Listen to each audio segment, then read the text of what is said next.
कोण मंत्री करतो म्हणतंय, कोण राज्यसभा देतो म्हणतंय, कोणी कर्ज देतो म्हणतंय. तुम्ही काही जर दिले तर फार उशीर झालेला आहे.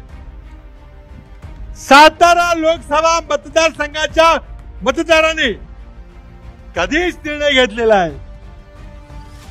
आम्ही गद्दारांना कधीच निवडून देणार नाही.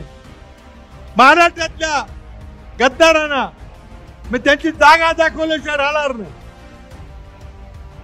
3 वेळेला तुम्ही या विरोधी उमेदवाराला निवडून दिलं.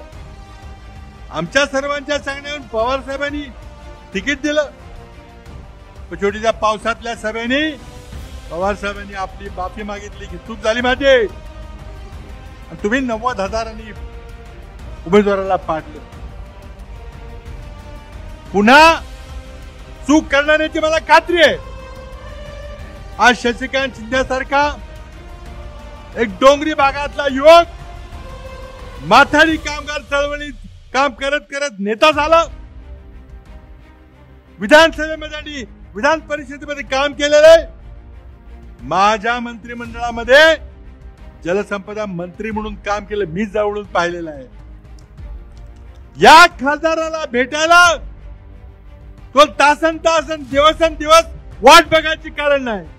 दिवसा रात्री कधी फोन केला तर तुमच्या हाकेला ओ देणारा हा युवक आम्ही जवळून पाहिलेला आहे. म्हणूनच पवार साहेबांनी शशिकांत शिंदे याला सातारा लोकसभा मतदारसंघाची उमेदवारी दिलेली आहे. विजयी भव.